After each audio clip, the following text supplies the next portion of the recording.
Hi guys, কি খবৰ?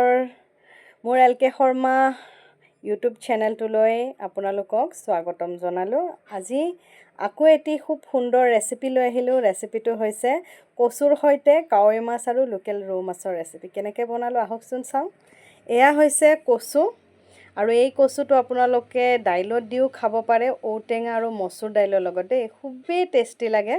এয়া মই কুকাৰত কচুখিনি ভালদৰে ধুই পেলাই বইল হ'বলৈ দিছোঁ, আৰু মোৰ কচুখিনি বইল হৈ গৈছে। আলুও বইল কৰিছোঁ, কিন্তু মই কচুৰ লগত আলুখিনি দিয়া নাই, বেলেগে বইল কৰি লৈছোঁ। কচুখিনি ঠাণ্ডা হৈ মানে মই ইয়াৰে বাকলিটো এৰুৱাই ল'ব লাগিব।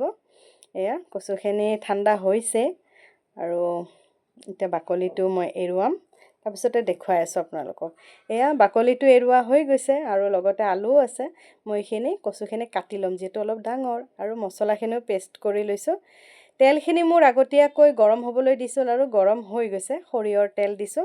মছলাখিনি ভালদৰে ভাজি ল'ম। মছলাখিনিৰ পৰা পানীটো যেতিয়ালৈকে এৰি নিদিয়ে তেতিয়ালৈকে ভাজি ল'ম। আৰু এয়া মাছ, কাৱৈ মাছ, মাছৰ কণী আৰু লোকেল ৰৌ মাছ আছে। আৰু মোৰ মছলাখিনি ভাজা হৈ গৈছে। ইয়াতে মই সোৱাদ অনুসাৰে নিমখ দি দিম এচামুচ, আৰু হালধিৰ গুড়ি এচামুচ দি দিম।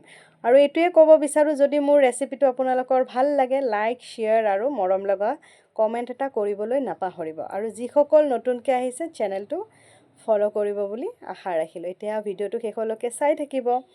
এতিয়া মোৰ মছলাখিনি যিহেতু ভাজা হৈ গ'ল, এতিয়া বইল কৰি থোৱা আলু আৰু কচুখিনি মই ইয়াতে দি দিম, আৰু ভালদৰে এইখিনি মছলাৰ লগত মিক্স কৰি পেলাই ভাজি ল'ম, যাতে মছলাৰ আৰু নিমখ হালধিৰ ফ্লেভাৰটো আলু আৰু কচুৰ লগত সোমাই পৰে। এতিয়া মই 5 মিনিটমান এইখিনি মই ভালদৰে ভাজি ল'ম।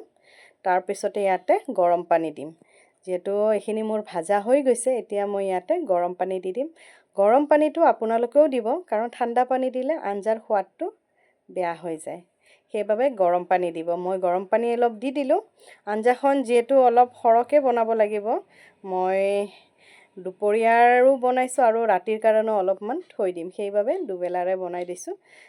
আঞ্জাখনত পানী মই ইমানখিনি দিলোঁ, আপোনালোকে পৰিমাণ চাই পেলাই দিব। আৰু মোৰ আঞ্জাখন উতলিবলৈ ধৰিছে, দেখিছে। আৰু এতিয়া যিহেতু আঞ্জাখন উতলিবলৈ ধৰিছে, মই এতিয়া মাছখিনি ইয়াতে গোটেইখিনি দি দিম। এতিয়া এপিচ এপিচকৈ গোটেইখিনি মাছে মই ইয়াতে দি দিলোঁ। যদি এই ৰেচিপিটো কচুৰ লগত আপোনালোকে বনাই খোৱা নাই, নিশ্চয় এদিন খাই চাবচোন, খুবেই টেষ্টি লাগে খাই পেলাই। আৰু এই কচুটো দাইলত দিলেও যে ইমান ভাল লাগে খাই পেলাই, আপোনালোকক মানে কি ক'ম আৰু, বহুত ভাল লাগে। মচুৰ দাইলৰ লগত এদিন ঔটেঙা দি পেলাই এইদৰে বনাই খাবচোন। এয়া মোৰ গোটেইখিনি মাছ দিয়া হৈ গ'ল, লগতে মাছৰ কণীখিনিও মই ইয়াতে দি দিছোঁ। এতিয়া আৰু 5 মিনিট ঢাকন দি ৰাখিম, তাৰপিছত আপোনালোকক প্লেটিং কৰি পেলাই দেখুৱাই আছোঁ। ফ্ৰেণ্ডছ, মোৰ আঞ্জাখন সম্পূৰ্ণ ৰেডি হৈ গ'ল। কালাৰটো খুবেই সুন্দৰ আহিছে, খাবলৈ খুবেই টেষ্টি। যদি ভাল লাগিছে লাইক শ্বেয়াৰ কৰিব। আজিলৈ আহিলোঁ। ভিডিঅ'টো চোৱাৰ বাবে ধন্যবাদ।